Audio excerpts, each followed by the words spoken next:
একটা পলাচ্ছে। এখানে কি জন্য আসছেন? এই ধর আপু, আপনারা এখানে কি জন্য আসছেন? এই আপু, এই শোনেন,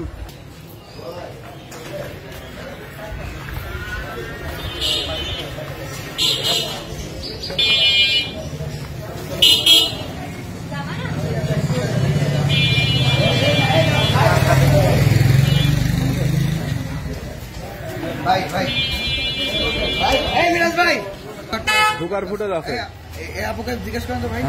আপু, আপনারা এখানে কি জন্য আসছেন? এই আপু, এই শোনেন, এই যে দাঁড়ান, কি জন্য আসছেন আপনারা?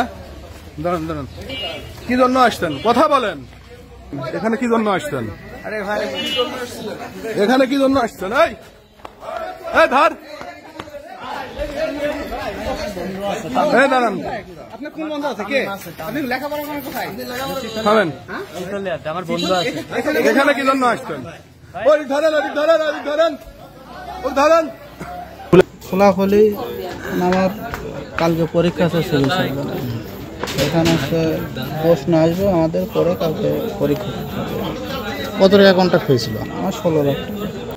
সব এনার নাম্বার দিয়েছিল, ওই যে আঙ্কেল দেখলাম ভিডিওটা, ওনার নাম্বার দিয়েছিল যে ওনার সাথে যোগাযোগ করেন, তুমি লাইনে বট করে দেবো, উনি তোমাকে নিয়ে রিসিভ করে নিয়ে যাবেন। তো এখন পুরো ঘটনা নিয়ে সংবাদ কর্মীদের মধ্যে যেরকম একটা তৈরি হয়েছে, আলোড়ন তৈরি হয়েছে, তা আমি সবার জ্ঞাতার্থে বলছি, ভাই আমাকে আপনারা চিনেন, জানেন, হ্যাঁ, আপনারা তদন্ত করেন।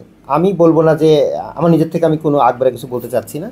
আপনারা তদন্ত করেন, তদন্তে যদি কোনোভাবে আমার সংশ্লিষ্ট থাকে তাহলে আমি পুরা আপনারা যেরকমভাবে মনে করেন বা আইনগতভাবে যে সেটা মেনে নেব।